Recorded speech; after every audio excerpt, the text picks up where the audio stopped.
ನಮಸ್ತೆ ಪ್ರೀತಿ ವಿದ್ಯಾರ್ಥಿಗಳೇ, 8ನೇ ತರಗತಿಯ ವಿದ್ಯಾರ್ಥಿಗಳಿಗೆ ಈಗ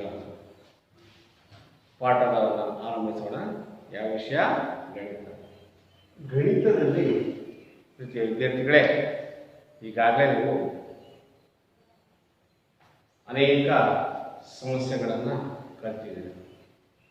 ಅಂಕಗಣಿತ, ಬೀಜಗಣಿತ, ರೇಖಾಗಣಿತ. ಅಂಕಗಣಿತದಲ್ಲಿ 4ರ ಒಂದು ಅಪವರ್ತನಗಳು ಯಾವುವು ಅಂತ ಕೇಳಿದಾಗ ಒಬ್ಬ ವಿದ್ಯಾರ್ಥಿ ಹೇಳ್ತಾನೆ, ಸರ್ 4ರ ಅಪವರ್ತನ 1 ಆಗುತ್ತೆ ಸರ್. ನೋಡಿ, 4ರ ಅಪವರ್ತನಗಳು ಯಾವುವು ಅಂತ ನಾವು ಹೇಳ್ತಾನೆ, 1 ಹೇಳ್ತಾನೆ, ಆಮೇಲೆ 2 ಹೇಳ್ತಾನೆ, ನಂತರ 4 ಅಂತ ಹೇಳ್ತಾನೆ. ಹೌದಲ್ಲ? ಅದೇ ರೀತಿಯಾಗಿ ಒಂದು 15ರ ಅಪವರ್ತನಗಳು ಯಾವುವು ಅಂತ ಕೇಳಿದಾಗ 3 ಹೇಳ್ತಾರೆ, 5 ಅಂತ ಹೇಳ್ತಾರೆ, 15 ಅಂತ ಹೇಳ್ತಾರೆ ಮತ್ತು 1. ನೋಡಿ, ಇವೆಲ್ಲ ಅಪವರ್ತನಗಳನ್ನು ಕೊಡ್ತಾರೆ. ಅಂಕೆ ಸಂಖ್ಯೆಗಳಲ್ಲಿ ಅಪವರ್ತನಗಳನ್ನು ನಾವು ಏನು ಅವುಗಳ ಗುಣಲಬ್ಧವನ್ನು ನೋಡ್ತೀವಿ. ಹೌದಾ? 4 ಅಂತಾದ್ರೆ 4 1 × 4 ಅಲ್ವಾ? ಅಥವಾ 4 × 1. 2 ಅಪವರ್ತನ ಗುಣಲಬ್ಧ ಆಯ್ತು. 2 ಸಂಖ್ಯೆಗಳ ಗುಣಲಬ್ಧವು ಆ ಸಂಖ್ಯೆಗಳ ಕೊಟ್ಟಿರ್ತಕ್ಕಂಥ ಸಂಖ್ಯೆ ಅಪವರ್ತನ ಆಯ್ತು. ಅದೇ ರೀತಿಯಾಗಿ 4 ನಾನು 2 × 2 ಅಂತ ಬರ್ತೀನಿ. ಹೌದಾ? ಇವೆರಡು ಏನು ಅಪವರ್ತನಗಳು, ಏನಂತ ಕರಿತೀವಿ? ಅಪವರ್ತನಗಳು. ಅದೇ ರೀತಿಯಾಗಿ 15 ನಾನು 15 × 1 × 3 × 5 ಅಂತ ಬಂತು. ಸೊ ಹಾಗಾದ್ರೆ ಈ ರೀತಿಯ ಒಂದು ವಿಧಾನವನ್ನು ನಾವು ಈಗಾಗಲೇ ಕಲ್ತಿದ್ದೀವಿ. ಅಂದ್ರೆ 7ನೇ ತರಗತಿಯಲ್ಲಿ ಕಲ್ತಿದ್ದೀವಿ. ಹೌದಾ? 4ರ ಅಪವರ್ತನಗಳು 1 ಮತ್ತು 4, 2 ಅಂತ ಹೇಳ್ತೀವಿ. ಸರ್ 4ರ ಅಪವರ್ತನಗಳು ಯಾವ ಅಂತ 2 × 7 ಅಂತ ಬರೀಬಹುದು. 15ರ ಅಪವರ್ತನ 1 × 3 × 5. ಹೌದಲ್ವಾ? ಹಾಗೆಯೇ ವಿದ್ಯಾರ್ಥಿಗಳೇ, ಬೀಜಗಣಿತದಲ್ಲಿ ಬಂದ್ರೆ ಬೀಜೋಕ್ತಿಗಳ ಅಪವರ್ತನ ಹೇಗೆ ಕಂಡುಹಿಡಿಯೋಣ? ಈ ದಿವಸ ನಾವು 8ನೇ ತರಗತಿಯಲ್ಲಿ ಬೀಜೋಕ್ತಿಗಳ ಅಪವರ್ತಿಸುವಿಕೆ ಅಂತ ಅಧ್ಯಾಯವನ್ನ ನಾವು ಅಧ್ಯಯನ ಮಾಡೋಣ. ಪಾಠವನ್ನ ಅಧ್ಯಯನ ಮಾಡೋಣ. ಉದಾಹರಣೆಗೆ ನಾನು ಒಂದು ಬೀಜೋಕ್ತಿ ಬರೆದಿದೆ. ಇದು 7xy, ಇದು 7xy ಅಂತಕ್ಕಂಥ ಒಂದು ಬೀಜೋಕ್ತಿ ಬರುತ್ತೆ. ಇದರ ಅಪವರ್ತನ ಯಾವುದು ಅಂತ ಹೇಳಿದ್ರೆ ವಿದ್ಯಾರ್ಥಿಗಳು ನೀವು ಹೇಳ್ತೀರಾ? 7 ಅಂತ ಹೇಳ್ತಾರೆ ಒಂದು ವಿದ್ಯಾರ್ಥಿ. x ಒಂದು ಅಪವರ್ತನ ಆಗಿದೆ. 7xy ಈ ಬೀಜೋಕ್ತಿ ಅಪವರ್ತನ ಇವೆಲ್ಲವೂ ಒಂದು 7 ಒಂದು ಮತ್ತು x y 7x 7y xy 7xy. So ಇವೆಲ್ಲ ಬೀಜೋಕ್ತಿಯ ಕೊಟ್ಟಿರುವ ಬೀಜೋಕ್ತಿಯ ಅಪವರ್ತನಗಳು. ಹೌದಲ್ವಾ ಮಕ್ಕಳೇ? ಅದೇ ರೀತಿಯಾಗಿ ಇಲ್ಲೊಂದು 3 ಪದ ಇರತಕ್ಕಂತ ಒಂದು ಬೀಜೋಕ್ತಿ. ಇದಕ್ಕೆ ಏನಂತ ಕರಿತೀವಿ? ನಿಮಗೆ ಗೊತ್ತಿದೆ, ಯಾವುದೇ ಬೀಜೋಕ್ತಿಗಳಲ್ಲಿ 3 ಪದಗಳಿರ್ತದೆ ಅದನ್ನ ಏನಂತ ಕರಿತೀವಿ? ತ್ರಿಪದೋಕ್ತಿ. ತ್ರಿಪದೋಕ್ತಿ x² + 5x + 6 ಇದನ್ನು ತ್ರಿಪದೋಕ್ತಿ ಅಂತ ಕರಿತೀವಿ. Okay?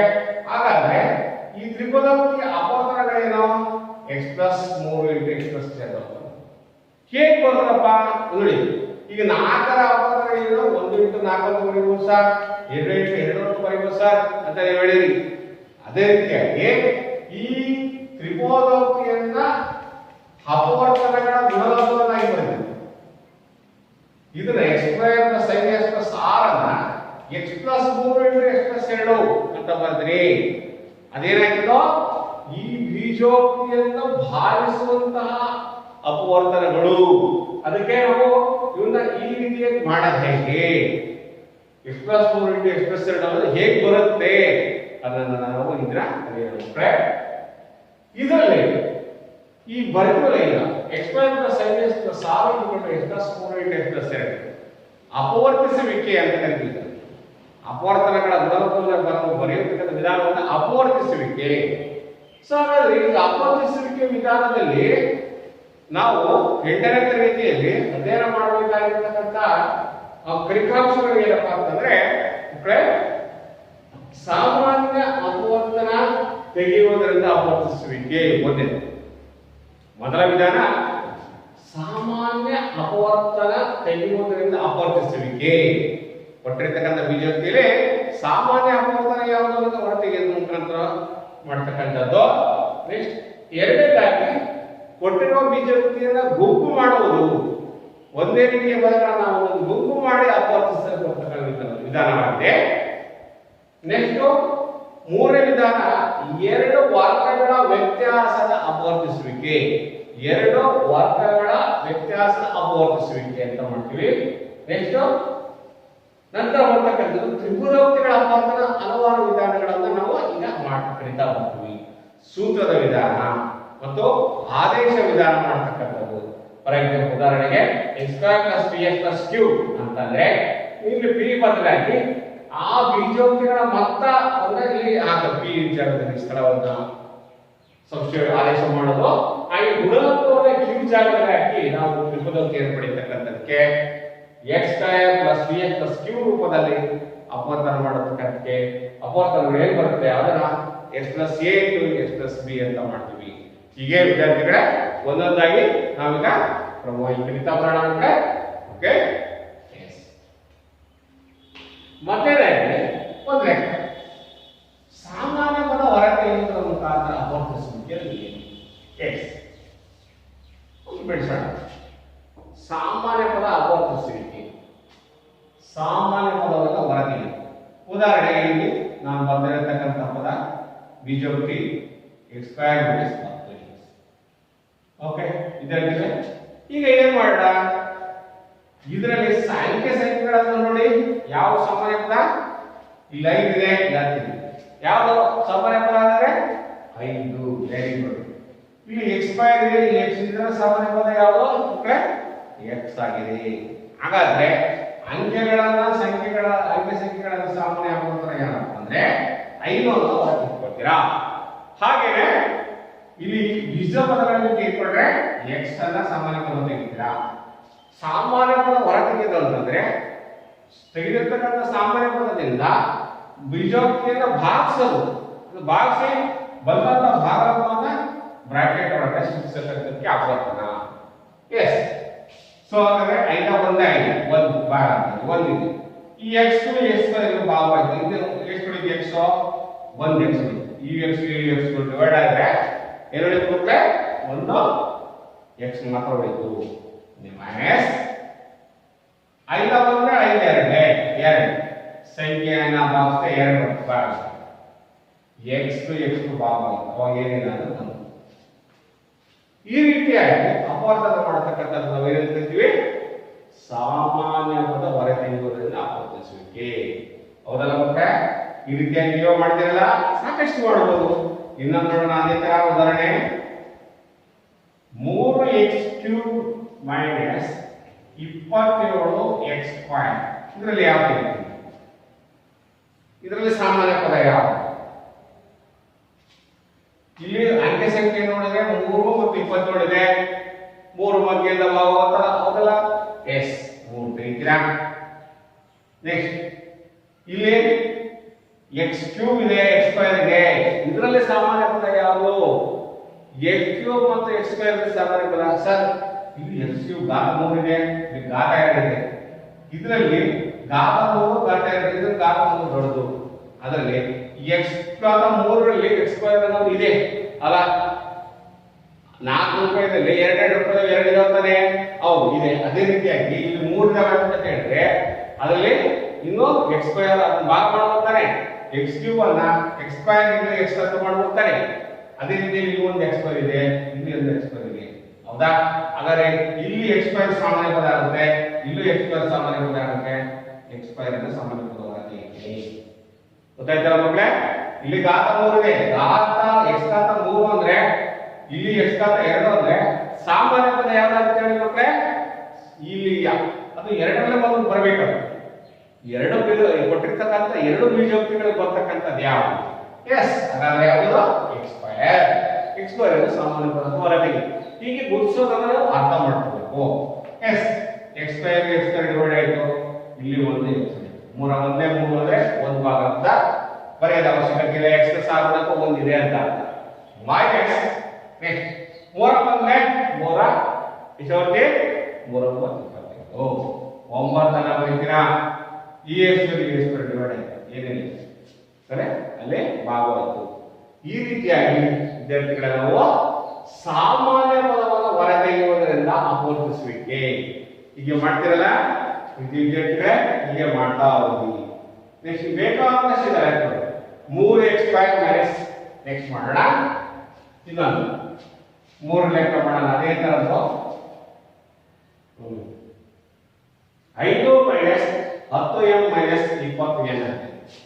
5 minus 10m minus 20n ಅಂತೆ. ಸರ್ ಇದರ ಸಾಮಾನ್ಯ ಹೇಗೆ ತೆಗಿತೀರಾ ನೋಡಿ. ಬೋರ್ಡ್ ಮೂರನೇ ಉದಾಹರಣೆ ವಿದ್ಯಾರ್ಥಿಗಳೇ, 5 ಇದೆ, 10 ಇದೆ, 20 ಇದೆ. ಇದರ ಸಾಮಾನ್ಯ ಹೇಗೆ ತೆಗಿತೀರಾ ಮಕ್ಕಳೇ? ಈಗ ಸಾಮಾನ್ಯ ಪದವನ್ನು ಹೊರ ತೆಗೆದಾಗ ಈಗ ನೋಡಿ 5 ಒಂದೇ, 5 ಎರಡೇ, 5 4. ಇಲ್ಲಿ ಯಾವುದೇ ಸಹಜ ಬೀಜೋಕ್ತಿಯ ಒಂದೇ ರೀತಿಯ ಪದ ಇಲ್ಲ. ಇದಾವ ಇಲ್ಲಿ ಏನಿದೆ, ಇಲ್ಲಿ ಏನಿದೆ, ಇಲ್ಲಿ ಏನೂ ಇಲ್ಲ. ಆದ್ರಿಂದ ಯಾವುದೇ ಸಾಮಾನ್ಯ ಪದವನ್ನು ಹೊರ ತೆಗೆದುಕೊಳ್ಳಲ್ಲ. ಯಾವುದೇ ಬೀಜಾಕ್ಷರಗಳಲ್ಲಿ ಚರಾಕ್ಷರಗಳಲ್ಲಿ ಯಾವುದೇ ಸಾಮಾನ್ಯ ಪದ ಇಲ್ಲ. ಇದರಲ್ಲಿ ಸಾಮಾನ್ಯ ಪದ ಯಾವುದೋ 5 1 ಮೈನಸ್ 2 2m ಮೈನಸ್ 4n. ಇದು ಆವರ್ತನ. ಹಾಗೆ ಸಾಕಷ್ಟು ಲೆಕ್ಕಗಳನ್ನು ನಾವು ಮಾಡಬಹುದು. 1.6 a² ಮೈನಸ್ 0.8 ಅದನ್ನು ಮಾಡ್ತೀವಿ. ಇನ್ನೊಂದು ಲೆಕ್ಕ 1.6 a² ಮೈನಸ್ 0.8. ಇದರಲ್ಲಿ ಸಾಮಾನ್ಯ ಪದ ಹೇಳ್ತೀವಿ 0.8. 1.6 a² ಆಗಿದೆ. ಇದರಲ್ಲಿ ಯಾವ ಸಿಗ್ತೀರಾ ಮಕ್ಕಳೇ ನೋಡಿ. 1.6 a² ಮೈನಸ್ 0.8. ಇದರಲ್ಲಿ ಸಾಮಾನ್ಯ ಪದ ಯಾವುದು ಈಗ ಹೇಳ್ತೀರಾ? 14 ಅಂತ ಇಟ್ಕೊಂಡ್ರೆ 8 ಅಂತ ಇಟ್ಕೊಂಡ್ರೆ ಪೂರ್ಣಾಂಕ ಮಾಡ್ಕೊಂಡ್ಬಿಡ್ತೀವಿ ದಶಾಂಶ.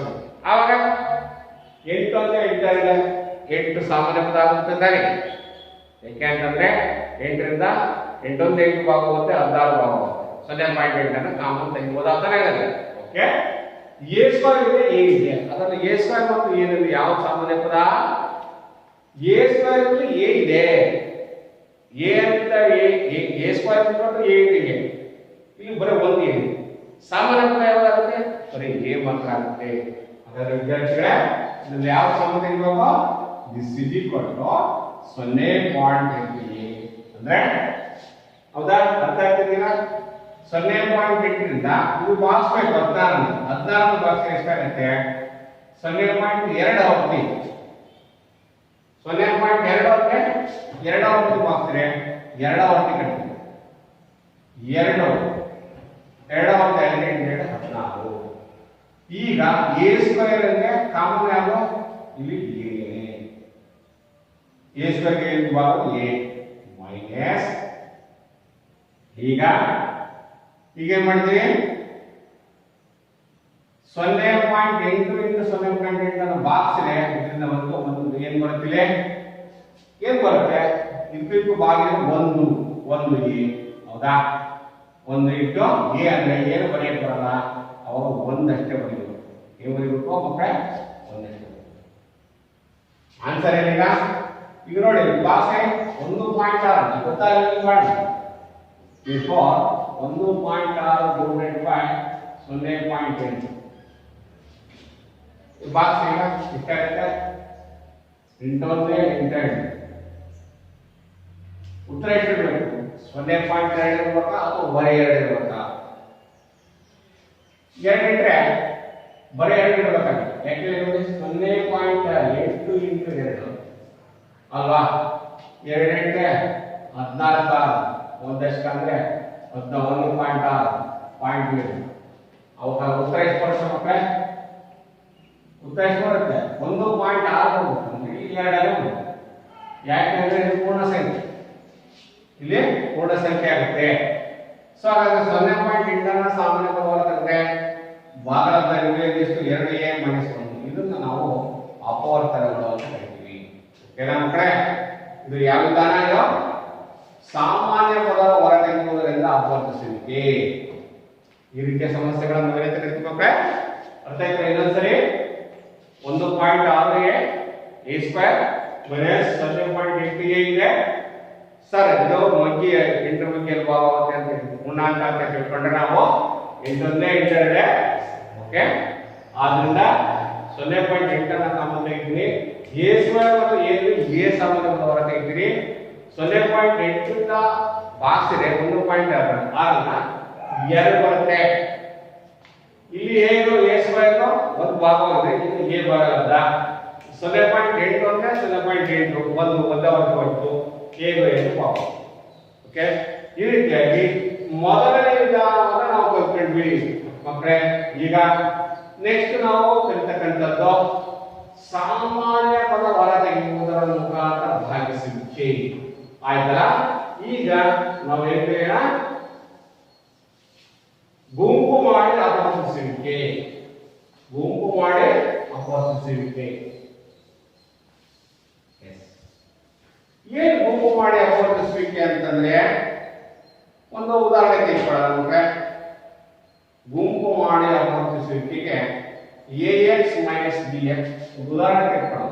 ax - bx ಏನಿದೆ ಪ್ಲಸ್ ay - dy. ಇದರಲ್ಲಿ ಈ ಬೀಜಾಕ್ಷರನ ಅಪವರ್ತಿಸೋದು ಹೇಗೆ? ಏನ್ ಮಾಡೋಣ? ಗುಂಪು ಮಾಡೋಣ. ಏನ್ ಮಾಡಬೇಕು? ಈ ಬೀಜಾಕ್ಷರ ಎರಡೇ ವಿಧಾನ. ಎಸ್, ಕಾಣ್ತಿದ್ದೀರಾ? ಗುಂಪು ಮಾಡೋದು ಹೇಗೆ? ಏನ್ ಮಾಡ್ತೀವಿ? ಈಗ ಇದೊಂದು ಗುಂಪು ಮಾಡೋಣ, ಇದೊಂದು ಗುಂಪು ಮಾಡೋಣ. ಇದರ ಸಾಮಾನ್ಯ ಪದ ಯಾವುದು? ax ಮತ್ತು bx ಇದೆ ಇಸ್ ಈಕ್ವಲ್ ಟು ಏನಂತ x ಕಾಮನ್ a ಉಳಿತು, ಹೌದಾ? ಮತ್ತೆ ಇಲ್ಲೇ ಉಳಿದಿದೆ ಮೈನಸ್ ex ಭಾಗ ಇತ್ತು, b ಉಳಿತು. ನೆಕ್ಸ್ಟ್ ಈ ಎರಡು ಪದಗಳಲ್ಲಿ ಸಾಮಾನ್ಯ ಪದ ಯಾವುದು ಅಂದ್ರೆ y, ಉಳಿದುದೇನು a - b. ಈ ರೀತಿಯಾಗಿ ನೋಡಿ, ಈ ಕೊಟ್ಟಿರೋ ಬೀಜಕ್ಕೆ ಅಪವರ್ತನಗಳು ಏನಾಯ್ತವಾಗ x * a - b plus y * a - b. ಈ ಕೊಟ್ಟಿರೋ ಬೀಜಕ್ಕೆ ಅಪವರ್ತನಗಳು ಯಾವ? ಅಪವರ್ತನಗಳು x * a - b plus y. ವಿದ್ಯಾರ್ಥಿಗಳೇ, ಈಗ ನಾವು ಅಪವರ್ತಿಸುವಿಕೆ ವಿಧಾನದಲ್ಲಿ ಯಾವ ವಿಧಾನ ಕಲ್ತಂಗಾಯ್ತು? ಸಾಮಾನ್ಯ ಪದ ಹೊರತೆಗೆಯುವ ವಿಧಾನ ಮತ್ತು ಎರಡನೇದಾಗಿ ಗುಂಪು ಮಾಡುವುದರಿಂದ, ಮೂರನೇದು ವರ್ಗಗಳ ವ್ಯತ್ಯಾಸ. ಈಗ ಎರಡು ಕಲ್ತೀವಿ.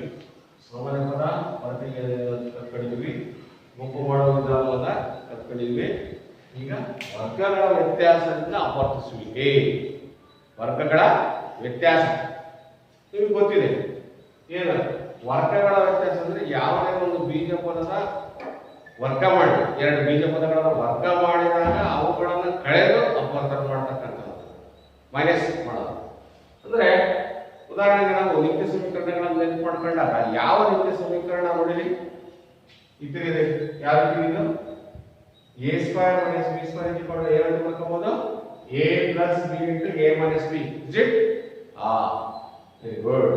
ಈಗ ನೀವು ಮಾಡ್ತೀರಲ್ಲ, ಯಾವುದೇ ಒಂದು ಬೀಜ ಪದ ವರ್ಗ ಮಾಡಬೇಕು. ಫಸ್ಟ್ ಪರಿಪೂರ್ಣ ವರ್ಗ ಮಾಡಿಬಿಟ್ಟು ಅವುಗಳ ವ್ಯತ್ಯಾಸ ಮಾಡ್ಕೊಂಡು ಅವ್ರು ಏನ್ ಮಾಡೋದು? ವಿಭಾಗ ಮಾಡೋದು, ವಿಂಗಡಿಸೋದು.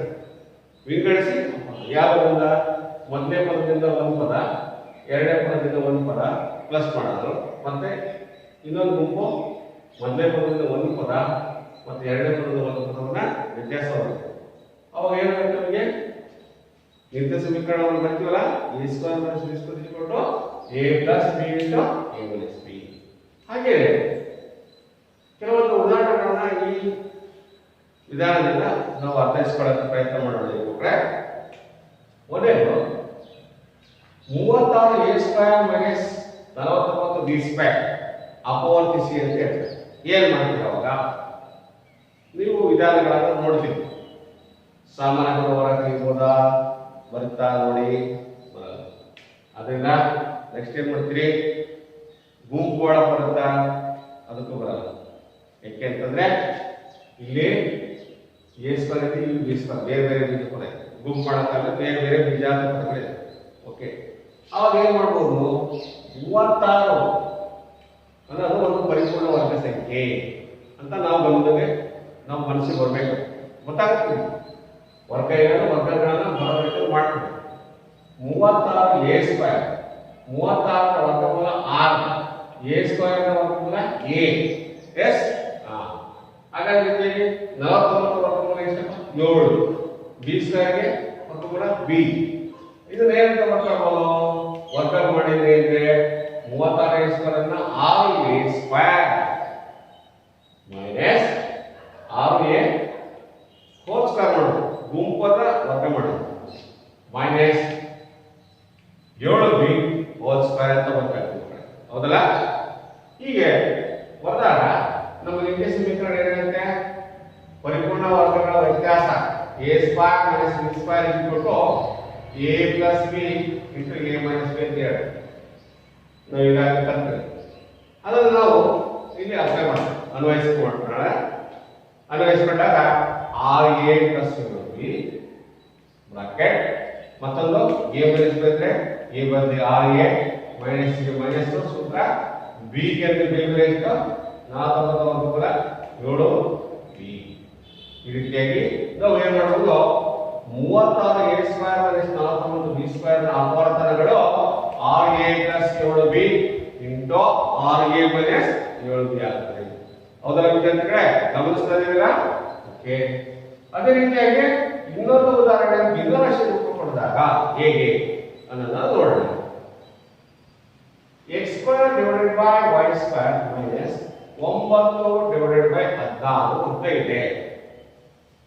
ಅವಾಗ ನೋಡಿ ಇದನ್ನ ಅಪವರ್ತಿಸಿ ಅಂತ ಕೊಟ್ಟಿರ್ತಾರೆ ಅಷ್ಟೇ. ಯಾವ ವಿಧಾನದಿಂದ ಅಂತ ಕೇಳಿದ್ರಲ್ಲ, ನಾವು ಅವಾಗ ಯೋಚನೆ ಮಾಡ್ತೀವಿ, ಇದು ಭಾಗವತ ಅಥವಾ ಏನಾದ್ರು ಸಾಮಾನ್ಯ ಹೊರ ತೆಗೆಯಕ್ಕೆ ಬರುತ್ತೋ ಏನಾದ್ರು ಗುಂಪು ಮಾಡಕ್ ಬರುತ್ತೋ ಅಂತ ನೋಡ್ಕೊಳ್ತೀರಾ. ಅವಾಗ ನಿಮಗೆ ಗೊತ್ತಾಗುತ್ತೆ, ಸರ್ ಇದು ಮೂರನೇ ವಿಧಾನ. ಯಾಕೆಂದ್ರೆ ಇಲ್ಲಿ ಸ್ಕ್ವೇರ್ ವರ್ಗ ಮಾಡಿದ್ರೆ ಸಹ ಅಂಶದಿಂದ ಎರಡನ್ನೂ ಸಹ ಸ್ಕ್ವೇರ್ ಇದೆ ಅಂತ ಅರ್ಥ ಮಾಡ್ಕೊಳ್ತೀರಿ. ಹಾಗಾದ್ರೆ ನೋಡಿ 9/16 x square by y square minus 9/16. ಈಗ x square by y square, x square ವರ್ಗಮೂಲ ಎಕ್ಸ್, ವೈ ಸ್ಕ್ವೇರ್ ವರ್ಗಮೂಲ ವೈ, ಇದನ್ನ ಏನ್ ಮಾಡ್ತೀರಿ ಹೋಲ್ ಸ್ಕ್ವೇರ್ ಮೈನಸ್ 9 ವರ್ಗಮೂಲ 3, 16 ವರ್ಗಮೂಲ 4 x by y whole square minus 3/4 whole square ಅಂತ ಬರ್ಕೋದಲ್ಲ. ವರ್ಗಗಳ ವ್ಯತ್ಯಾಸ ವರ್ಗ ಮಾಡಿ ವ್ಯತ್ಯಾಸ ಮಾಡ್ರಿ. ಮತ್ತೆ ಅದೇ ನಿಯಮ ನಿತ್ಯ ಸಮೀಕರಣ ನೆನಪು ಮಾಡ್ಕೊಳ್ಳೋದು. ಇಲ್ಲಿ ಎ ಬಂದ್ರೆ x by y plus b ಬಂದ್ರೆ 3/4 ಬ್ರಾಕೆಟ್, ಇದನ್ನು ಬ್ರಾಕೆಟ್ ಅಂತ ಮನೆಬಾರ್ದು. ಇದೊಂದು ಗುಂಪು ಎ ಪ್ಲಸ್ ಬಿ, ಇದೊಂದು ಗುಂಪು. ನೆಕ್ಸ್ಟ್ ಎ ಮೈನಸ್ ಬಿ ಒಂದು ಗುಂಪು ಮಾಡೋಣ, ಅಪವರ್ತನ. ಎ ಬಂದ್ರೆ ಎಕ್ಸ್ ಬೈ ವೈ ಮೈನಸ್ 3/4. ಹೀಗೆ ನಿತ್ಯ ಸಮೀಕರಣ ಸಹಾಯದಿಂದ ನಾವು ಇಲ್ಲಿ ವ್ಯತ್ಯಾಸವನ್ನ ವರ್ಗ ಮಾಡಿಬಿಟ್ಟು ವರ್ಗಗಳ ವ್ಯತ್ಯಾಸದಿಂದ ನಾವು ಅಪವರ್ತನವನ್ನು ಕಂಡುಹಿಡಿತೀವಿ. ಹಾಗೆ ಇನ್ನೊಂದು ಉದಾಹರಣೆ ಗಮನಿಸೋಣ ಮಕ್ಕಳೇ. ಈಗ 4.5 hole square minus 1.5 hole square ಅಂತ ಕೊಟ್ಟಿದ್ದಾರೆ. ನೀವು ಕಾಣ್ತಾ ಇದ್ದೀರಾ? 4.5 hole square minus 1.5 whole square, ಇದು ಯಾವ ಸೂತ್ರದಿಂದ ಬಿಡಿಸಬಹುದು ಅಂತ ನಾವು ಗಮನಿಸಿಕೊಂಡಾಗ, ನೀವು ನೇರವಾಗಿ ಬೇಕಾದ್ರೆ 4.5 ಇಂಟು 4.5 ಅದು ವರ್ಗ ಮಾಡಿ ಅದು ಗುಣಿಸಿ ಬೇಕಾದ್ರೆ ಅದು ಬರ್ಕೊಂಡು ಆ ಗುಣಲಬ್ಧ ಬರ್ಕೊಂಡು ಮೈನಸ್ 1.5 ಇಂಟು 1.5 ಬರ್ಕೊಂಡು ಅದು ಮಾಡೋಕ್ಕೆ ನಮಗೆ ಟೈಮ್ ಜಾಸ್ತಿ ಬೇಕಾಗುತ್ತೆ. ಅದರಲ್ಲಿ ನಾವು ಬೀಜಗಣಿತ ವಿಧಾನದಿಂದ ಸಹ ನಾವು ಇದನ್ನು ಸುಲಭವಾಗಿ ಕಂಡುಹಿಡಿಯಬಹುದು. ಇಂಥ ಸಮಸ್ಯೆಗಳು ಬಂದಾಗ ಅವಾಗ ಯಾವ ಸೂತ್ರ ಅಪ್ಲೈ ಮಾಡ್ತೀರಾ? A square minus B square equal A plus B ಅಂತ ಎ ಮೈನಸ್ ಬಿ. ಅಪವರ್ತಿಸುವಿಕೆ ಸುಲಭ ವಿಧಾನದಿಂದ ನಾವು ಇದರ ಬೆಲೆಯನ್ನ ಸುಲಭವಾಗಿ ಕಂಡುಹಿಡಿಯಬಹುದು. ಓಕೆ, ಏನ್ ಮಾಡ್ತೀರಾ? A square minus B square equal A plus B into A minus B. ಮತ್ತು ಅದೇ ನಾವು ಅಪ್ಲೈ ಮಾಡಬೇಕು ಅನ್ನೋ ನಿಯಮವನ್ನ ಅನ್ವಯ ಮಾಡ್ತೀರಾ. ಈಗ 4.5 ಪ್ಲಸ್ 1.5 ಕೂಡಿರಿ ಬರುತ್ತೆ, ಸಂಕಲನ ಮಾಡಿದ್ರೆ 6 ಹೌದಲ್ಲ. ಈಗ 4.5 ಮೈನಸ್ 1.5 ಅವಾಗ ಏನ್ ಮಾಡಿ ಇಲ್ಲಿ ಕಡೆ ಇರ್ತಾರೆ, ಕಳೆದಾಗ ಏನಾಗುತ್ತೆ ಇದರ ಉತ್ತರ 3 ಬರುತ್ತೆ. 4.5 1.5 ಕಳೆದ್ರೆ 3 ಹೌದಲ್ಲ. ಇಲ್ಲಿ ಕೂಡಿದ್ರೆ 6 6 × 3 ಆಯ್ತು. ಇದು ಗುಣಿಸಿದ್ರೆ ಎಷ್ಟು ಬರುತ್ತೆ 15. ಇವಾಗ ನಾವು ಈ ಬೆಲೆಯನ್ನ ನಾವು ಸುಲಭವಾಗಿ ತಪ್ಪಿಲ್ಲದೆ ಮಾಡ್ಬೋದು. ಏನು ಅಂಕಗಣಿತದಲ್ಲಿ ಮಾಡಿದ್ರೆ ಸಹ ಅದೇ ಉತ್ತರ ಬರುತ್ತೆ. ಬೀಜಗಣಿತವಾಗಿ ಅಪವರ್ತಿಸುವಿಕೆ ವಿಧಾನದ ಸುಲಭ ವಿಧಾನವನ್ನು ಅನುಸರಿಸಿದ್ರೆ ಬೆಲೆ 15 ಬರುತ್ತೆ. ಸರ್ ಈಗ ಹಾಕೊಂಡು ಕೊಡಲ್ಲ ಮಾರ್ಕ್ಸ್ ಅನ್ನ ಕೊಡ್ತಾರೆ. ಆದ್ರೆ ನಾವು ಬೀಜಗಣಿತದಲ್ಲಿ ನಾವು ಮಾಡ್ತಾ ಇದ್ದೀವಿ. ಅಪವರ್ತಿಸುವ ವಿಧಾನದಿಂದಲೇ ಮಾಡಿ ಅಂತ ಕೇಳಿದಾಗ ಅಪವರ್ತನ ವಿಧಾನದಿಂದಲೇ ನಾವು ಮಾಡಬೇಕು. ಅಕಸ್ಮಾತ್ 1 ಮಾರ್ಕ್ಸಿಗೆ ಕೊಟ್ಟಾಗ ನಿಮಗೆ ಇದು ನೆನಪಾಗಲ್ಲ ಅಂದ್ರೆ ಸರ್ ಇದು ನೀವು ನೇರವಾಗಿ ನಾನು ಆಕ್ಚುಯಲ್ ಗುಣಾಕಾರ ಮಾಡಿ ವ್ಯತ್ಯಾಸ ಕಂಡುಹಿಡಿದುಕೊಂಡು ಮಾಡ್ತೀನಿ ಬರೋದ ಉತ್ತರ ಸರಿ ಇರುತ್ತೆ. ಅದು ಸರಿನೇ 1 ಮಾರ್ಕ್ಸ್ ಕೊಟ್ಟಾಗ ಮಾಡ್ಬೋದು. ಆದ್ರೆ 2 ಮಾರ್ಕ್ಸ್ ಕೊಟ್ಟಾಗ ನಾವು ಇದನ್ನ ಅಪವರ್ತಿಸುವ ವಿಧಾನ ಅಂತಂದ್ರೆ ಅಪವರ್ತಿಸುವ ವಿಧಾನದಿಂದಲೇ ಮಾಡಬೇಕಾಗುತ್ತೆ. ಎಸ್, ಅದೇ ರೀತಿಯಾಗಿ ಇನ್ನೊಂದು ಅಭ್ಯಾಸದ ಲೆಕ್ಕಗಳನ್ನ ಗಮನಿಸಿದಾಗ ಗಮನಿಸಿದರೆ 4a² - 25 ಅಪವರ್ತಿಸಿ ಅಂತ ಕೊಟ್ಟಿದ್ದಾರೆ. ಇದು ನೋಡಿ ಮಕ್ಕಳೇ, 4a² 4 ಒಂದು ಪರಿಪೂರ್ಣ ವರ್ಗ ಸಂಖ್ಯೆ, 25 ಸಹ ಒಂದು ಪರಿಪೂರ್ಣ ವರ್ಗ ಸಂಖ್ಯೆ ಹೌದಾ. ಹಾಗಾದ್ರೆ 4 ರ ವರ್ಗಮೂಲ 2, a² ನ ವರ್ಗಮೂಲ a, 2a² ಆಗುತ್ತೆ. ಮೈನಸ್ 25 ಅಂದ್ರೆ 25 ರ ವರ್ಗಮೂಲ 5, 5². Yes, 2a² - 5 2, a² - b² a plus b into a minus b. ಅದೇ ರೀತಿ ಬರ್ತಾಗ ನಿಯಮವನ್ನ ಪಾಲಿಸಿದ 2a plus 5 ಇಟ್ಟ 2a minus 5. ಹಾಗಾದ್ರೆ ಈ ಬೀಜಾಕ್ಷರಗಳ ಅಪವರ್ತನ ಏನು 2a plus 5 into 2a minus 5. ಎರಡು ಅಪವರ್ತನಗಳು ನಾವು 4a² - 25 ಅಪವರ್ತನ ಎರಡನ್ನೂ ಬರೀಬೇಕು. ಅಪವರ್ತನಗಳು ಬರೀರಿ ಅಂತ ಕೇಳಿದ್ರೆ 2a plus 5 ಒಂದನ್ನೇ ಬರ್ತಲ್ಲ, ಇನ್ನೊಂದು ಅಪವರ್ತನ ಯಾವುದು ಅಂತ ಕೇಳಿದಾಗ ಇನ್ನೊಂದು ಯಾವ್ದಾಗ್ತದೆ 2a minus 5 ಆಗುತ್ತೆ. ಆಬ್ಜೆಕ್ಟಿವ್ ಕ್ವೆಶ್ಚನ್ ಅನ್ನು ಕೇಳ್ತಾರೆ 4a² - 25 ಅಪವರ್ತನಗಳು 2a, 2a plus 5, ಮೂರನೇದು 2a minus 5 ಯಾವ್ದು ಕೊಟ್ಟಿರ್ತಾರೆ. ಆಮೇಲೆ ಇನ್ನೊಂದು ಯಾವ್ದನ್ನು ಕೊಡ್ತಾರೆ, ಒಂದು ಕೊಟ್ಬಿಟ್ಟು ಇನ್ನೊಂದು ಕೊಡ್ತಾರೆ, ಇದು ಕೊಟ್ಟರೆ ಇದು ಕೇಳ್ತಾರೆ. ಅವಾಗ ನಾವು ಈ ತರ ಮಾಡೋದನ್ನ ಕಲ್ತ್ರೆ ನಾವು ಸುಲಭವಾಗಿ ಯಾವ ಅಂತ 1 ಮಾರ್ಕ್ಸಿಗೆ ಕೊಟ್ಟಾಗ ನಾವು ಸುಲಭವಾಗಿ ಮಾಡಬಹುದು. 2 ಮಾರ್ಕ್ಸ್ ಕೊಟ್ಟಾಗ ಇಷ್ಟೊಪ್ಪನ್ನ ಹಂತಗಳನ್ನ ಪ್ರತಿ ಹಂತಗಳನ್ನ ಮಕ್ಕಳೇ ನಾವು ಪಾಲಿಸಬೇಕಾಗುತ್ತೆ. ನೋಡಿ ಎಷ್ಟು ಸ್ಟೆಪ್ ಇದೆ ಮಕ್ಕಳಿಗೆ, ನೋಡಿ 1 2 ಎರಡೇ ಸ್ಟೆಪ್ ಇದೆ. ನೋಡಿ 2 ಸ್ಟೆಪ್ 2 ಹಂತ ಬಂದ್ರೆ 2 ಮಾರ್ಕ್ಸ್. ನಾವು ನೆನಪು ಮಾಡ್ಬೇಕಾಗಿರೋದು ಏನ ಅಪವರ್ತನಗಳು ಮಾಡ್ಬೇಕಾದ್ರೆ ವರ್ಗ ಸಂಖ್ಯೆ ವರ್ಗಮೂಲಗಳನ್ನ ನಾವು ಈಗಾಗಲೇ ನಾವು ನಿಮ್ಗೆ ಹೇಳ್ಕೊಟ್ಟಿದ್ವಲ್ಲ, ಅವನ ಪೂರ್ವ ಪರೀಕ್ಷೆ ಕ್ಷೇತ್ರಪತ್ರ ಪರೀಕ್ಷೆಗಳಲ್ಲಿ ಅಭ್ಯಾಸ ಮಾಡಿದ್ದೀವಿ. ವರ್ಗ ಸಂಖ್ಯೆಗಳನ್ನು ಬರೆಯೋದು, ಘನ ಸಂಖ್ಯೆಗಳಿಂದ ಬರೆಯೋದನ್ನ ನೆನಪಾಡ್ಕೊಂಡಾಗ ನಿಮಗೆ ಇಷ್ಟು ರೂಪಾಯಿ ಬರ್ತಾರೆ. ಓಕೆ, ಅದೇ ರೀತಿಯಾಗಿ ಇನ್ನೊಂದು ನೋಡೋಣ. x² - 9/10 ಅಂತ ಇದೆ. ಸರ್ ಇದೊಂದು ವರ್ಗ ಸಂಖ್ಯೆ ಆಗುತ್ತಾ x²? ಓಕೆ, ಹೌದು 9/10 ಹೌದು. 3 3 16 4² ಅಂತ ಇದು ಕೂಡಿಸಿ ಅಂಶಾಂಶದಿಂದ ಎರಡನ್ನೂ ನಾವು ವರ್ಗ ಮಾಡೋದು. x² - 3/4 okay. ಅದೇ ರೀತಿಯಾಗಿ a plus b into a minus b. a ಅಂದ್ರೆ x, b ಅಂದ್ರೆ 3/4. a plus b into a minus b, x minus 3/4. ಕರೆಕ್ಟಾ ವಿದ್ಯಾರ್ಥಿಗಳೇ? ಈ ರೀತಿಯಾಗಿ ನಾವು ವರ್ಗಗಳ ವ್ಯತ್ಯಾಸದಿಂದ ಅಪವರ್ತನ ಮಾಡತಕ್ಕಂಥ ಅಭ್ಯಾಸದ ಸಮಸ್ಯೆಗಳನ್ನು ಸಹ ನಾವು ಸುಲಭವಾಗಿ ನಾವು ಬಿಡಿಸಬಹುದಾಗಿದೆ. ಅರ್ಥ ಆಯ್ತಾ ನಮಗೆ? ವರ್ಗಗಳ ವ್ಯತ್ಯಾಸದಿಂದ ಅಪವರ್ತಿಸುವಿಕೆ. ನೆಕ್ಸ್ಟ್ ಬರ್ತಕ್ಕಂಥದ್ದು ತ್ರಿಪದೋಕ್ತಿ ಅಪವರ್ತನಗಳು. ತ್ರಿಪದೋಕ್ತಿ ಅಪವರ್ತನ ಅಂದ್ರೆ ನೀವು ಗೊತ್ತಿದೆ ಮಕ್ಕಳೇ, ಗುಂಪು ಅಲ್ಲಿ ಏನ್ ಕೊಟ್ಟಿರ್ತಾರೆ ಅಂದ್ರೆ ಅದು ಫಾರ್ಮೆಟ್ ಏನಿರುತ್ತೆ, ಅದರ ರೂಪ ಯಾಕಿರುತ್ತೆ ಅಂದ್ರೆ x plus a into x plus b is equal to, ನೀವು 7ನೇ ಕ್ಲಾಸಲ್ಲಿ ಫಸ್ಟ್ ಗೆ ಕಲ್ತ್ಕೊಂಡಿದ್ದೀರಾ, x plus a into x plus b is equal to x square plus a plus b into x plus ab ಅಂತ ಹೇಳ್ತೀವಿ. ಈ ರೂಪದಲ್ಲಿ ಇಲ್ಲಿ ನೋಡ್ತಾ ಇರೋದು ಕಾಣಿಸ್ತಾ ಇದೆಯಲ್ಲ, ನೋಡೋಣ. ಈಗ ನೋಡಿ ಅದೇ ರೀತಿಯಾಗಿ ಎಲ್ಲ ಹಂತಗಳನ್ನು ನಾವು ಫಾಲೋ ಮಾಡಬೇಕಾದ್ರೆ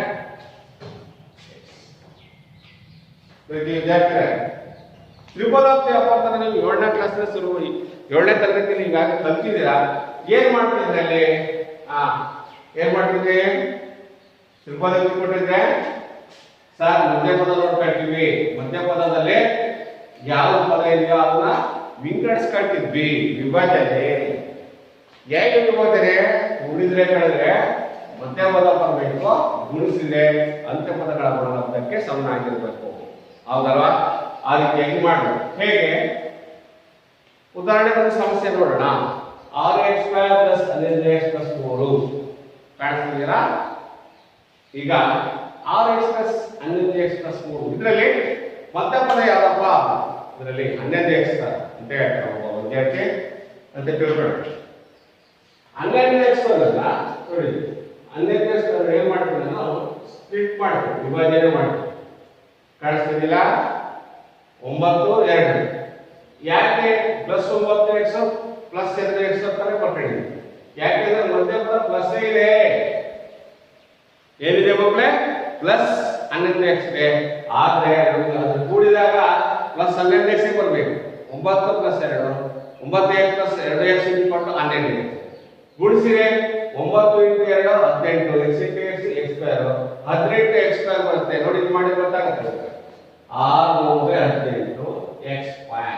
ಅದೇ ರೀತಿಯಾಗಿ ಅದನ್ನ ಏನ್ ಮಾಡಬೇಕು? 9x × 2x ಅಂತ ಮಾಡ್ಕೋಬೇಕು.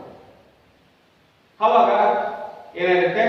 ಈ ಅಪವರ್ತನಗಳನ್ನ ಮಧ್ಯಪದಕ್ಕೆ ಸ್ವಲ್ಪ ಹೊಂದಾಣಿಕೆ ಮಾಡ್ಕೊಳ್ಳೋಣ. ಹೊಂದಾಣಿಕೆ ಮಾಡ್ಕೊಳ್ಳೋದು ಹೇಗೆ ನೋಡಿ, ಕಾಣಿಸ್ತಿದ್ದಿಲ್ಲ? 6x² + 11x + 3 ಎರಡನೇ ಹಂತದಲ್ಲಿ 6x² ಏನ್ ಬರ್ಕೊಂಡಿದ್ದೀವಿ ನೋಡಿ? 6x² + 9x + 2x + 3 11 ಅಲ್ಲ ಏನ್ ಮಾಡಿದ್ವಿ ಮಕ್ಕಳೇ? ಈ 11 ಏನ್ ಮಾಡಿದ್ವಿ? ವಿಭಜನೆ ಮಾಡ್ಕೊಂಡಿದ್ವಿ.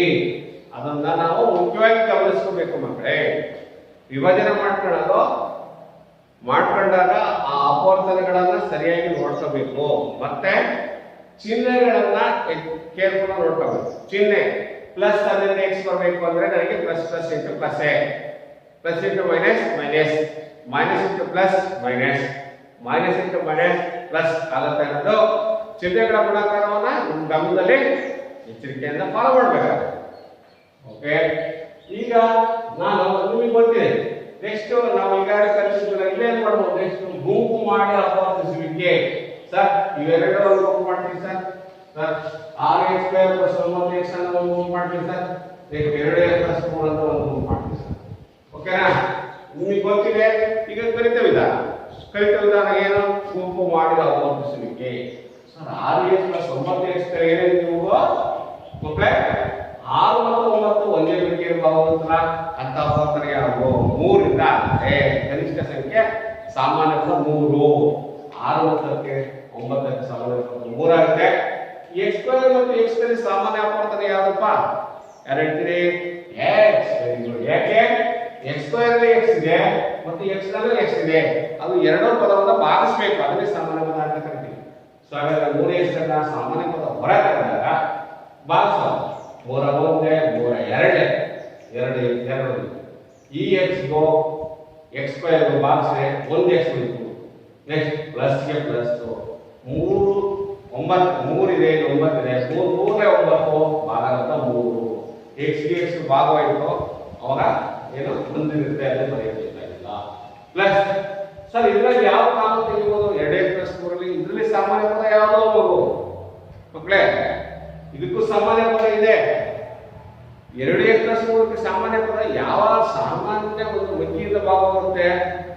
ಸರ್ 2x ಗೆ 3 ಮಿತಿ, 2 ಮಿತಿ 3 ಮಿತಿ ಇದೆ. ಆದ್ರೆ ಒಂದು ಮಿತಿ ಇದೆ ಮಕ್ಕಳೇ, ಒಂದೇ 1 2 2. ಅದರಿಂದ ಒಂದವರ್ತಿ ತೆಗಿತೀನಿ. ಯಾಕೆಂದ್ರೆ ಒಂದು ಮಿತಿ ತೆಗೆದಾಗ ಒಂದವರ್ತಿ ತೆಗೆದಾಗ 1 2 2x + 1 ಒಂದನ್ನ ಸಾಮಾನ್ಯ ಪದ ಸಾಮಾನ್ಯ ಅಪವರ್ತನವಾಗಿ ತೆಗೆದುಕೊಳ್ಳಿ. ಎಸ್ ಅವಾಗ ಉಳಿದದ್ದು ಮತ್ತೆ ಸಾಮಾನ್ಯ ಪದ ಆಗುತ್ತೆ. ಗುಂಪು ಮಾಡ್ತೀವಿ. 2x + 3 2x + 3 ಸಾಮಾನ್ಯ ಪದ ಆಗುತ್ತೆ. ಅದು ಹೊರ ತೆಗೆದಾಗ ಉಳಿದದ್ದು ಮೊದಲನೇ ಗುಂಪಲ್ಲಿ 3x ಉಳಿಯುತ್ತೆ, ಎರಡನೇ ಗುಂಪಲ್ಲಿ 1 ಉಳಿಯುತ್ತೆ. ಆದ್ರೆ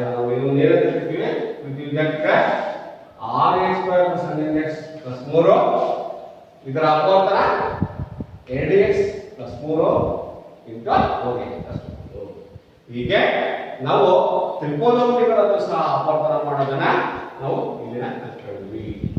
ಅದು ಯಾವ ರೂಪದಲ್ಲಿದೆ ಇದನ್ನ ನಾವು ಸ್ವಲ್ಪ ನಾವು 7ನೇ ಕ್ಲಾಸ್ ಕಲ್ತಿದ್ದನ್ನ ಸ್ವಲ್ಪ ಏನಾದ್ರು ಸ್ವಲ್ಪ ರೂಪಾಂತರ ಮಾಡಿಫಿಕೇಶನ್ ಏನು ಅನ್ವಯ ಮಾಡ್ಕೊಂಡಿದ್ವಿ 8ನೇ ಕ್ಲಾಸಲ್ಲಿ x² + 3x + q ರೂಪ ಅಂತ. ಯಾಕೆ ಈ ಕರ್ವ್ x² + 3x + q ರೂಪದ ಅಂದ್ರೆ ತ್ರಿಕೋನಮಿತಿಯನ್ನ ಒಂದು ಸ್ಟ್ಯಾಂಡರ್ಡ್ ಫಾರ್ಮ್ ಕೊಟ್ಟರು, ಒಂದು ಆದರ್ಶ ರೂಪ ಅಂತ ಕರೀತಾರೆ. x² + 3x + ರೂಪದ ತ್ರಿಕೋನಮಿತಿ ಅಂತ ಅಪವರ್ತನ.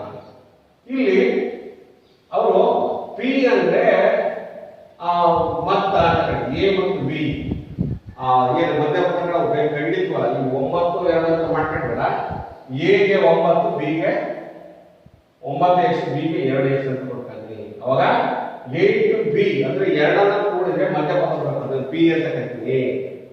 ಎರಡನ್ನ ಕೂಡಿಸಿದ್ರೆ ಮಧ್ಯಪದ ಬರಬೇಕು, ಕೂಡಿದ್ರೆ ಏನು ಬರಬೇಕು p ಅಂತ ಬರಬೇಕು, ಗುಣಿಸಿದ್ರೆ ಏನಾಗಿರ್ಬೇಕು a + p. ಈಗ ಗುಣಿಸಿದಾಗ ಏನಾಗುತ್ತದ p ಬರುತ್ತೆ, ಕೂಡಿದ್ರೆ ಬರುತ್ತೆ ಮಕ್ಕಳೇ ಅದು q ಆಗಿದೆ.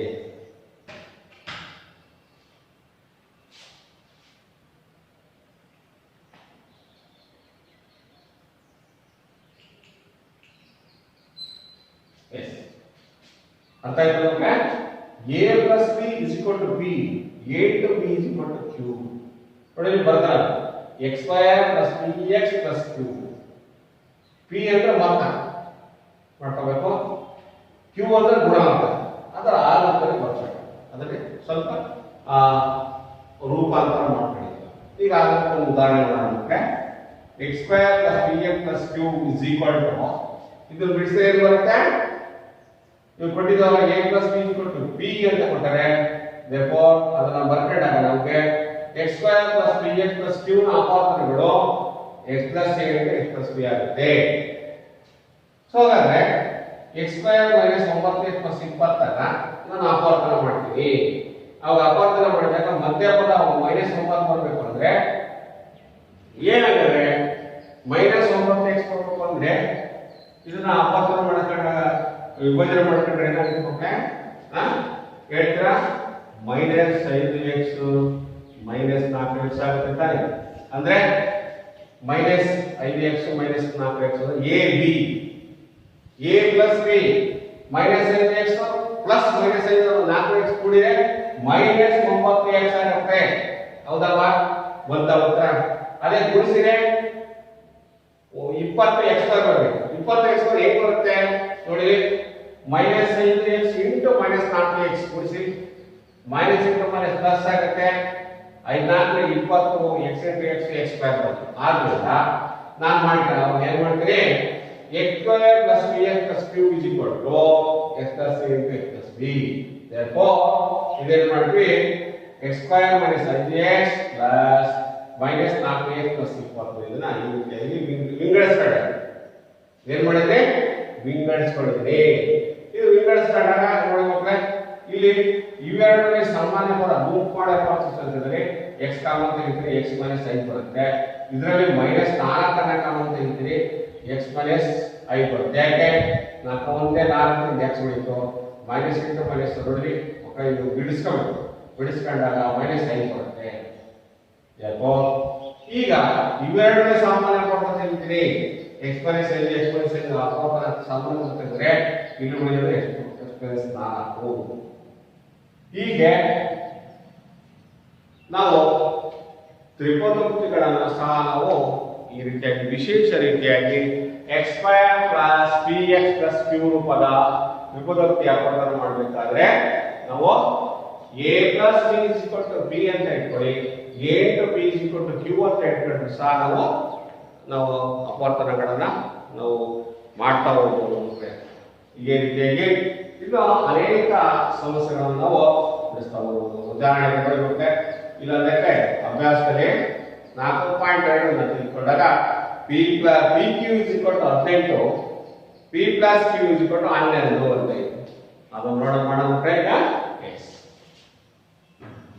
ತ್ರಿಕೋನೋಕ್ತಿಯನ್ನ ವಿಶೇಷವಾಗಿ ಗುಂಪು ಮಾಡಿ ಅಪವರ್ತಿಸುವಿಕೆ ಲೆಕ್ಕ ಅಭ್ಯಾಸ 4.8 ಅಲ್ಲಿ ಹೊಂದಿದೆ. ಕೆಳಗಿನ ಅವುಗಳಲ್ಲಿ ಗುಣಲಬ್ಧ ಪಿ ಕ್ಯೂ ಮತ್ತು ಪಿ ಮೊತ್ತ ಪಿ ಪ್ಲಸ್ ಕ್ಯೂ ಕೊಟ್ಟಿದೆ. ಪಿ ಮತ್ತು ಕ್ಯೂಗಳ ಬೆಲೆಯನ್ನು ನಿರ್ಧರಿಸಿ ಅಂತ ಕೊಟ್ಟಾರೆ. ಪಿ ಕ್ಯೂ 15 ಅಂತ ಕೊಟ್ಟಾರೆ, ಗುಣಲಬ್ಧ ಕೊಟ್ಟಾರೆ, ಪಿ ಪ್ಲಸ್ ಕ್ಯೂ ಅನ್ನು ಕೊಟ್ಟಿದೆ. ಹಾಗಾದ್ರೆ ಪಿ ಮತ್ತು ಕ್ಯೂಗಳ ಬೆಲೆಯನ್ನು ಕಂಡುಹಿಡಿಯಿರಿ ಅಂತ ಹೇಳಿ. ಹೇಗೆ ಕಂಡುಹಿಡಿಯಿರಿ? ನಮಗೆ ಸೂತ್ರ ಏನು ಕೊಟ್ಟಿಲ್ಲ. ಏನು ಸೂತ್ರ? X square plus p x plus q is equal to x plus a into x plus q. ಇದನ್ನ ಹೇಗೆ ಮಾಡಿ? X square plus p x plus q, p q ನೋಡಿ, ಪಿ ಕ್ಯೂ ಕೊಟ್ಟಾರೆ, ಗುಣಲಬ್ಧ ಕೊಟ್ಟಾರೆ, ಮತ್ತೆ ಮೊತ್ತ ಕೊಟ್ಟಿದೆ. ಅದೇನ್ ಮಾಡ್ತೀವಿ ಈಗ? ನಾವು ಮಾಡೋದು ಏನು? ನಾವು ಆದೇಶ ಮಾಡಿ ಬೆಲೆಯನ್ನು ಆದೇಶ ಮಾಡಿ. ಎಕ್ಸ್ ಸ್ಕ್ವೇರ್ ಪ್ಲಸ್ ಪಿ ಅಂದ್ರೆ ಏನಪ್ಪ? ಪಿ ಅಂದ್ರೆ p plus q, p plus q ಕೊಟ್ಟ, ಪಿ ಅಂದ್ರೆ ಮೊತ್ತ ಬೇಡ. ಬರೀ ಕೊಟ್ಟರೆ ನಮಗೆ ಪಿ ಕ್ಯೂ ಗುಣಲಬ್ಧ ಕೊಟ್ಟಾರೆ, ಅದೇ ಪಿ ಕ್ಯೂ ಬೆಲೆ ಕೊಟ್ಟಾರೆ. ಹಾಗಾದ್ರೆ ಹೇಗೆ ಬರ್ತದೆ?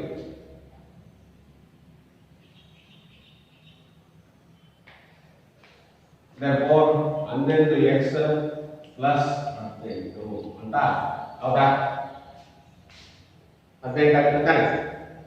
ಇದನ್ನ ಏನ್ ಮಾಡ್ತೀವಿ? therefore ಏನ್ ಮಾಡೋಣ? ಇದು ಅಷ್ಟೇ, x square plus 9x plus 2x plus 18 common ತಂದೆ x x ಪ್ಲಸ್ 9 ಆಗುತ್ತೆ. ನೆಕ್ಸ್ಟ್ ಇಲ್ಲಿ 2 ಕಾಮನ್ ತಂದೆ x ಪ್ಲಸ್ 9 ಆಗುತ್ತೆ. ಮತ್ತೆ ನಾನು ಅಪವರ್ತನ ಸಾಮಾನ್ಯ ರೂಪವನ್ನು ಗ್ರೂಪ್ ಮಾಡ್ತಾ ಇದ್ರೆ ಎಕ್ಸ್ ಪ್ಲಸ್ 9 ಎಕ್ಸ್ ಪ್ಲಸ್ 2 ಹೌದಾ? ಈಗ ನಾವು ಏನು ಮಾಡ್ಬೋದು? This is equal to x plus a into x plus b. therefore p ಮತ್ತು ಕ್ಯೂ ಗಳ ಬೆಲೆ ಏನಾಗ್ತವಾಗ? therefore p is equal to 9, q is equal to 2. P is equal to 9, q is equal to 2. ಕೂಡಿದ್ರೆ 11 ಬರುತ್ತೆ, ಗುಣಿಸಿದ್ರೆ 18 ಬರುತ್ತೆ. ಅದರಿಂದ P ಮತ್ತು ಕ್ಯೂಗಳ ಬೆಲೆಯನ್ನು ಕಂಡುಹಿಡಿದ್ರೆ ನಾವು ಈ ರೀತಿ ಮಾಡಬಹುದು. ಇದೇ ರೀತಿಯಾಗಿ ಸಾಕಷ್ಟು ಸಮಸ್ಯೆಗಳು ಇದಾವೆ. ಅಭ್ಯಾಸದಲ್ಲಿ ಸಾಕಷ್ಟು ಲೆಕ್ಕಗಳಿವೆ. ಇನ್ನೊಂದು ಲೆಕ್ಕ ಮಾಡೋಣ. ಮತ್ತೆ ತ್ರಿಕೋನೋಕ್ತಿ ಅಪವರ್ತನ ನೋಡಿ. ಇನ್ನೊಂದು ಮೈನಸ್ ಕೊಟ್ಟಾಗ ಏನು ಮಾಡಿ? A square minus 5a plus r, ಇದೊಂದು ತ್ರಿಕೋನೋಕ್ತಿ. ಹೇಗೆ ಅಪವರ್ತನ ಮಾಡ್ತೀರಾ ವಿದ್ಯಾರ್ಥಿಗಳೇ? ಈಗಾಗಲೇ ನಾವು ಮಾಡಿದ್ದೀವಿ. ಏನ್ ಮಾಡ್ಬೇಕು? ತ್ರಿಕೋನೋಕ್ತಿ ಕೊಟ್ಟಾಗ ಮಧ್ಯಪದವನ್ನ ವಿಂಗಡಿಸ್ತೀವಿ. ಮೈನಸ್ 5a ಬರಬೇಕು. ಮೈನಸ್ 5a ಬರಬೇಕು ಅಂದ್ರೆ ಅದೇನ ಯಾವ ರೀತಿ ಯೋಜನೆ ಮಾಡ್ಕೊಳ್ತೀರಾ?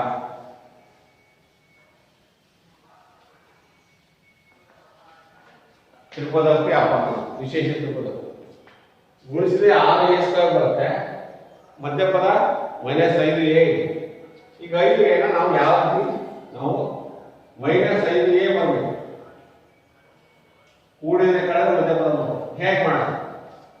ಗುಣಿಸಿದ್ರೆ 6a ಸ್ಕ್ವೇರ್ ಬರಬೇಕು. ಮೈನಸ್ ಮಧ್ಯಪದ ಇರೋದಿಲ್ಲ, ನಾವು ಮಧ್ಯಪದನಾಗಿ ವಿಂಗಡಿಸ್ಕೊಂಡು ಋಣಾತ್ಮಕ ಸಂಖ್ಯೆಗಳನ್ನೇ ಮಾಡ್ಬೋದು. Minus 3a minus 2a. therefore minus 3a into minus 2a is equal to plus 6a square. ಹೌದಾ? ಪ್ಲಸ್ 6a ಸ್ಕ್ವೇರ್ ಆಗುತ್ತೆ. ಗುಣಿಸಿ ಕೂಡಿ minus 3a plus minus 2a is equal to minus 3a. ನೋಡಿ, ಪ್ರತಿ ಸ್ಟೆಪ್ ಅನ್ನ ಗಮನಿಸಬೇಕು ಮಕ್ಕಳೇ. ಕೂಡ್ತಾಗ್ರೆ ಅಂತಂದಾಗ ಈ ಬ್ರಾಕೆಟ್ ಒಳಗೆ ಮೈನಸ್ ಪ್ಲಸ್ ಗುಣಿಸ್ಕೊಂಡಾಗ ಮತ್ತೆ ಮೈನಸ್ ಆಗುತ್ತೆ. therefore minus 2a. ನೀವು ಗೊತ್ತು, ಋಣ ಸಂಖ್ಯೆ ಕೊಡ್ತದೆ. ಮೈನಸ್ 3a ಗೆ ಮೈನಸ್ 2a ಕೂಡಿದ್ರೆ ಮೈನಸ್ 5a ಆಗುತ್ತದೆ, ಪ್ಲಸ್ 5a ಅಲ್ಲ. ವಿಜಾತಿ ಪದ ಋಣಾತ್ಮಕ ಬೀಜ ಪದಗಳಾಗಿವೆ. ಹೌದಾ? ಋಣಾತ್ಮಕ ಬೀಜ ಪದಗಳಿಗೆ ಕೂಡಿದಾಗ -3a -2a ಕೂಡಿದ್ರೆ -5a +5a ಅಲ್ಲ. ಗುಣಿಸಿದ್ರೆ ಏನಾಗುತ್ತೆ? 3 2 6 ಮೈನಸ್ ಇಂಟು ಮೈನಸ್ ಪ್ಲಸ್ ಆಗುತ್ತೆ. a ಇಂಟು a ಸ್ಕ್ವೇರ್ ಆಗುತ್ತೆ. ಈ ರೀತಿಯಾಗಿ ಬಿಡಿಸೋಣ.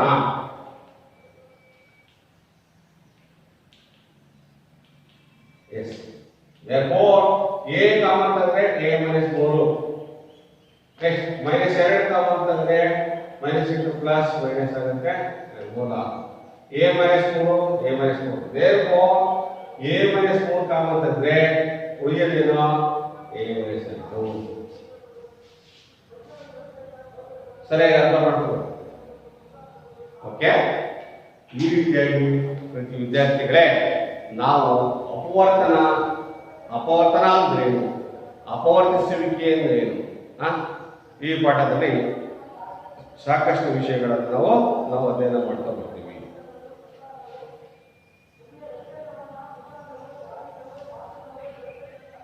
ಒಂದು ಬೀಜೋಕ್ತಿಯನ್ನು ಒಂದಕ್ಕಿಂತ ಹೆಚ್ಚು ಬೀಜೋಕ್ತಿಗಳ ಗುಣವಂತವಾಗಿ ಬರೆಯುವ ಪ್ರಕ್ರಿಯೆಯನ್ನು ನಾವು ಎಂತ ಕರಿತೀವಿ? ಅಪವರ್ತಿಸುವಿಕೆ ಎಂತ ಕರಿತೀವಿ. ಒಂದು ಬೀಜೋಕ್ತಿಯನ್ನ ಒಂದಕ್ಕಿಂತ ಹೆಚ್ಚು ಬೀಜೋಕ್ತಿಗಳ ಗುಣಲಬ್ಧವನ್ನು ಬರೆಯುವುದೇ ಅಪವರ್ತಿಸುವಿಕೆ. ಹಾಗಾದ್ರೆ ಸಾಮಾನ್ಯ ಅಪವರ್ತನ ಅಂದ್ರೇನು? ಯಾವುದೇ 2 ಅಥವಾ ಹೆಚ್ಚು ಬೀಜೋಕ್ತಿಗಳು ಕೊಟ್ಟಾಗ ಪ್ರತಿ ಬೀಜೋಕ್ತಿ ಹೇಳಿದ ಅಪವರ್ತನವು ಸ್ಥಿರ ಸಂಖ್ಯೆ ಅಥವಾ ಚರ ಸಂಖ್ಯೆ ಅಥವಾ ಎರಡೂ ಆಗಿದ್ದು ಎಲ್ಲಾ ಬೀಜೋಕ್ತಿಗಳು ಸಾಮಾನ್ಯವಾಗಿದ್ದರೆ ಅದು ಸಾಮಾನ್ಯ ಅಪವರ್ತನ ಅಂತ ಕರಿತೀವಿ ಮಕ್ಕಳೇ. ಹೌದಲ್ಲ? ಈ ರೀತಿಯಾಗಿ ಅಪವರ್ತಿಸುವಿಕೆ ಒಂದು ಗಣಿತದ ಪ್ರತಿಲೋಮ ಕ್ರಿಯೆ. ಅಪವರ್ತಿಸುವಿಕೆಯನ್ನು ನಾವು ಗುಣಾಕಾರದ ಒಂದು ಪ್ರತಿಲೋಮ ಕ್ರಿಯೆ ಅಂತ ಕರಿತೀವಿ. ಬೀಜೋಕ್ತಿಗಳನ್ನು ಸೂಕ್ತ ಗುಂಪು ಮಾಡುವಿಕೆಯಿಂದ ಮತ್ತು ಅದರ ಪದಗಳನ್ನು ವಿಭಜಿಸುವುದರಿಂದ ಅಪವರ್ತಿಸಬಹುದು. ನಾವು ಈಗಾಗಲೇ ಅರ್ಥ ಮಾಡ್ಕೊಳ್ಬೇಕಾದ್ರೆ ಇಷ್ಟು ಅಭ್ಯಾಸಗಳನ್ನ ನಾವು ಈ ಅಧ್ಯಾಯದಲ್ಲಿ ಕಲಿಯಬೇಕಾಗಿದೆ. ನಾವು ಅದರ ಈ ಫಲಿತಾಂಶಗಳನ್ನು ನಾವು ಏನೇನು ಕಲಿತೀವಿ ಅಂತ ಗಮನಿಸ್ಕೊಂಡ್ರೆ, ಸಾಮಾನ್ಯ ಅಪವರ್ತನ ತೆಗೆಯುವುದರಿಂದ ಅಪವರ್ತಿಸುವುದು, ಪದಗಳನ್ನು ಗುಂಪು ಮಾಡಿ ಅಪವರ್ತಿಸುವುದು, 2 ವರ್ಗಗಳ ಸಂಖ್ಯೆಗಳ ವ್ಯತ್ಯಾಸವನ್ನು ಬೀಜೋಕ್ತಿಗಳ ಅಪವರ್ತನ ಮಾಡತಕ್ಕಂಥದ್ದು, ತ್ರಿಕೋನೋಕ್ತಿಗಳನ್ನು ಅಪವರ್ತಿಸುವಿಕೆ, ನಂತರ ನಿತ್ಯ ಸಮೀಕರಣಗಳಿಂದ ಅಪವರ್ತಿಸುವಿಕೆಯನ್ನು ನಾವು ಈ ಅಧ್ಯಾಯದಲ್ಲಿ ಅಧ್ಯಯನ ಮಾಡ್ತೀವಿ. ಮತ್ತೊಮ್ಮೆ ಮಕ್ಕಳೇ ಏನೇನು ಕಲಿತು ಗೊತ್ತಾಯ್ತಲ್ಲ? ಇದರ ನಿತ್ಯ ಸಮೀಕರಣಗಳನ್ನು ನಾವು ಬರ್ಕಬೇಕು. ಈ ಪಾಠದ ಮುಖ್ಯವಾಗಿ ನಿತ್ಯ ಸಮೀಕರಣಗಳು ಬೇಕಾಗುತ್ತದೆ. 7ನೇ ತರಗತಿಯಲ್ಲಿ ಕಲಿತಂತ ನಿತ್ಯ ಸಮೀಕರಣಗಳು a + b² ಏನು? a² + 2ab + b². a - b² ಸೂತ್ರ ಏನು? a - b² a² - 2ab + b². a² - b² a + b × a - b. ಹೌದಾ? ನಂತರ x + a × x + b ಏನು? ಅದು ಬರ್ತದೆ x² + a + b × x + ab. ನಂತರ ಅದನ್ನೇ ಅನ್ವಯ ಮಾಡ್ಕೊಂಡಿವಿ ವಿಶೇಷ ತ್ರಿಕೋನೋಕ್ತಿಗಳನ್ನು ಸಹ ನಾವು ಅಪವರ್ತನ ಮಾಡಿದ್ವಿ. ಅರ್ಥ ಆಯ್ತಲ್ಲ ಮಕ್ಕಳೇ? ಈ ಅಧ್ಯಾಯವನ್ನ ನೀವು ಚೆನ್ನಾಗಿ ಹೆಚ್ಚು ಸಮಸ್ಯೆಗಳನ್ನ ಬಿಡಿಸೋದ್ರ ಮುಖಾಂತರ ನೀವು ಈ ವಿಷಯದಲ್ಲಿ ಅಪವರ್ತಿಸುವಿಕೆಯನ್ನ ತುಂಬಾ ಅನ್ವಯ ಮಾಡಿಕೊಳ್ಬಹುದು. ಹಲವಾರು ಮುಂದಿನ ಸಮಸ್ಯೆಗಳಲ್ಲಿ ನಾವು ಬೀಜಗಣಿತದ ಇನ್ನೂ ಹೆಚ್ಚು ಸಮಸ್ಯೆಗಳನ್ನು ಬಿಡಿಸಬಹುದು ಅಂತ ಹೇಳ್ತಾ ಈ ದಿನ ಪಾಠವನ್ನ ನಿಲ್ಲಿಸ್ತಾ, ನಾವು ಅಭ್ಯಾಸ 4.1 ಮತ್ತು 4.2 ಇರ್ತಕ್ಕಂಥ ಅಭ್ಯಾಸದ ಎಲ್ಲ ಪಾಠದ ಅಭ್ಯಾಸದಲ್ಲಿರ್ತಕ್ಕಂಥ ಎಲ್ಲ ಸಮಸ್ಯೆಗಳನ್ನು ಮತ್ತೊಮ್ಮೆ ಬಿಡಿಸಿರಿ ಅಂತ ಹೇಳ್ತಾ ನಾನು ಈ ಪಾಠವನ್ನ ಇಲ್ಲಿಗೆ ನಿಲ್ಲಿಸ್ತಾ ಇದ್ದೀನಿ. ನಮಸ್ತೆ ವಿದ್ಯಾರ್ಥಿಗಳೇ.